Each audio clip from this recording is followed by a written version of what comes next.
Hello everyone, and welcome to the first video of Solar Worlds. This is where I, Solar, will be beginning my world building journey. I wanted to start by creating a persona of myself for this channel and lore for why I know all this stuff. So let's get into what I've made. So these lovely fellas are a type of beast race I call Wormrakiens, and they originate from their own separate dimension that acts like a sort of space between different worlds. They are as intelligent as you and I, but are clearly not humanoid. There are a few things that remain the same for all of these species. The three split jaws, their ability to swallow anything that fits in their mouth hole, and their ability to enter and peek into other worlds. Now that we know that, let us go down the list of each species, shall we? So first up on the list here is the Crawler Wormrakien. These guys are purple, they're more attuned to the arcane, so they're better at magic and stuff, and they're the most common ones to be leaving their little reality and going to other ones, because it's easiest for them. And these guys are really interesting because while they do have human intelligence, that does not mean they have morals or anything. They have to figure that out for themselves, so they can be really fun to play as because of that. And, every Wormrakien has its thing with, being able to eat anything that fits in its mouth, and sometimes that's a fun thing to lean into.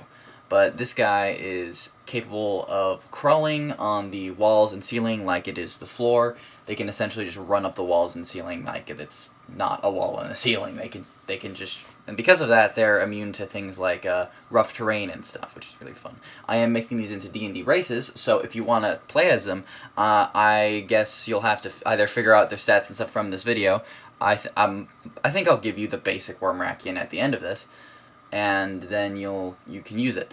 But the other two are going to be things that if you want, I want to eventually maybe like start a Patreon, and so that people can get like early access to these things or stuff before I get them all, get them all worked out for them. But I think it'd be fun to be able to do both world building and stuff that I can just stick in D&D doing the cheats because I like playing that, and it'd be awesome to play as these guys. I actually have a backup character currently for my current campaign for this guy, but I'll go into that later. So let's get into the rest of this guy's abilities here. While creating these guys, I wanted to have a way so that they could still wield weapons and stuff, and the way I decided to go about that is that they have two incredibly long and let's say powerful and easily controlled high precision tongues. It's capable of wielding swords, great axes, and everything. And it uses its long tongues to do that, so you could make some funny moments with this guy, but, he moves and the way he moves and things is, he usually uses his tongue when he's, picking things up or moving around or, with his mouth. And something you might notice about his teeth is, while they do look pretty sharp, they're always pointing inward and never outward in any way.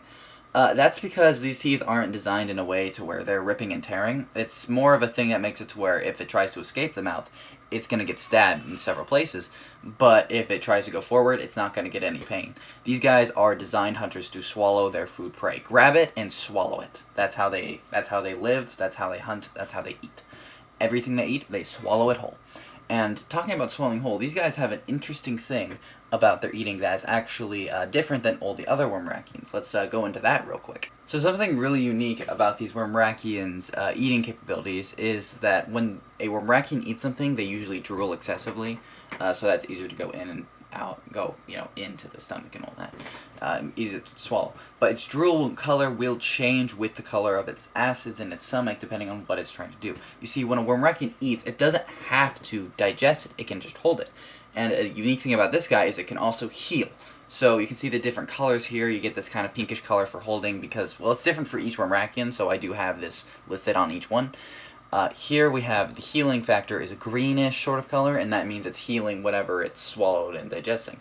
While this can be awkward between your party, it can create an interesting thing.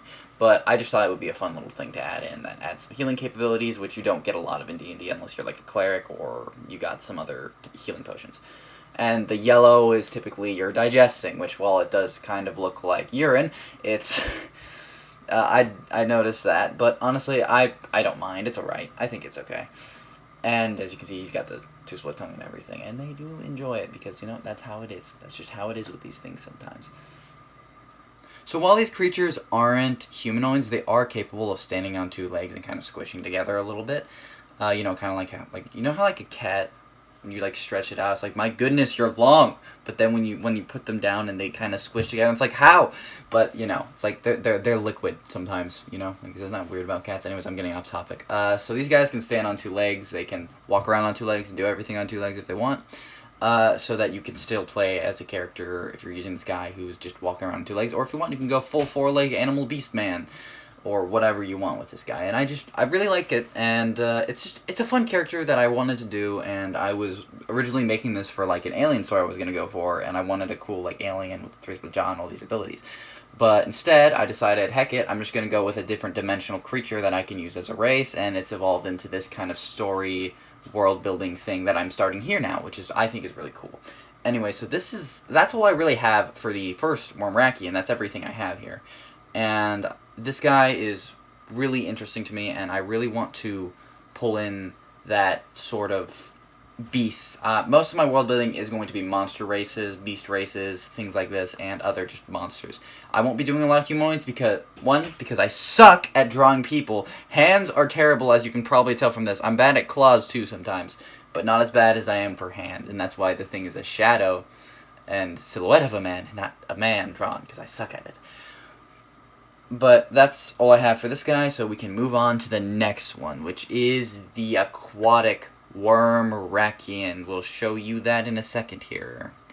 Now here we have the absolute beast, that is the aquatic Wormrakien. This guy is a lot bigger, he gives a lot more of a punch. He's definitely a melee focused type of thing. However, due to the fact that he's aquatic, he cannot move very well on land. He can still breathe air, he's fine with that, and he can breathe underwater. But he can only move like 5 or 10 feet in a turn, so he's not very good in D&D.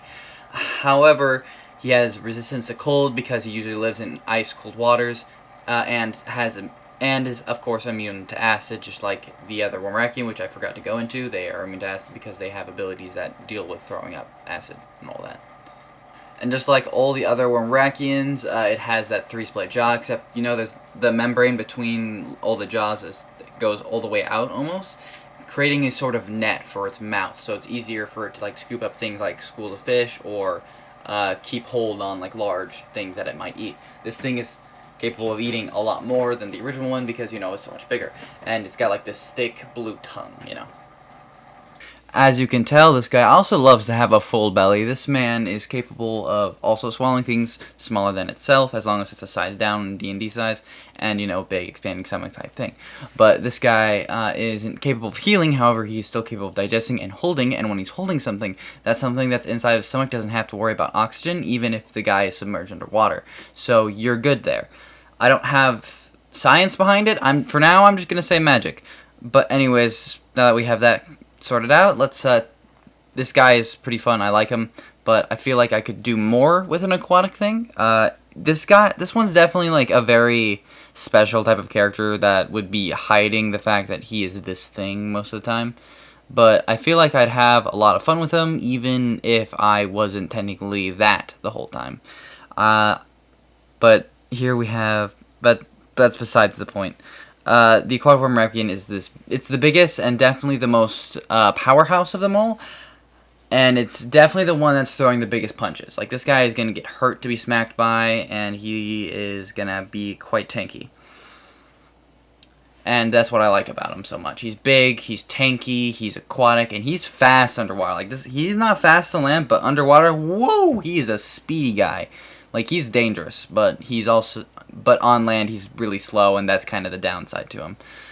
Anyways, so now that I have the aquatic and the first one figured out with the crawler and the aquatic Wormrakiens, now you guys get to see my favorite, the one I'm using for my persona and stuff, my in-universe me. This is my Solus Wormrakien. Solus is the Latin word for sun. It is the solar Wormrakien, as it were. So this guy is similar to build and size as the crawler Wormrakien, however it is a little longer and thicker. It is slightly larger than the crawler Wormrakien, as you can hopefully tell. It's very similar, it's hardly noticeable, but it is just a tiny bit bigger. And it has all this beautiful markings on it, and I really went to town on this guy. I feel like I did a really good job with his overall design. Let's go more into like the details of like its abilities and stuff though. So as you can see here, this guy has these orange markings all over, and those orange markings, when they glow, that means he's increasing the temperature of those markings. So the Soulless Wormrakien is capable of changing that temperature, kind of just bringing it up and down. Meaning he can, if he wanted to he didn't have to go fire, but it's always fire. He can't make it like colder than his core body heat, which he can adjust slightly, but he can't make it but he can make it a whole lot hotter. Hot as the surface of the sun, in fact. And the interesting about all that is that its mouth, its teeth, are the same way. So if it wants, it can cook its prey inside of its mouth. If you are in a room with this thing, you better hope it likes you, because if this guy is your enemy and he decides to torture you, that's not great, because he has some terrifying torture methods that are available to him. So, and another thing about his eating, now that we got to his teeth and all that, is that when there's something like in his throat or in his mouth or something, when there's something solid there that isn't usually a part of him, that bit between like all the gray bits, that part kind of like it glows. It doesn't do anything. It's mostly aesthetic. I'm still thinking if I want to like make it actually do something, but I'm thinking like if there's something in there that's alive, that does show up. But if it's not alive, then it doesn't. So I'm still deciding whether that affects undead or not. Because if they're dead, but they're not dead, but they're dead, you know? If there's living tissue, that happens. Which is kind of terrifying to think about. And of course, like the other guys, he can stand on his 2 legs. He can be tall and all that. He can do all that.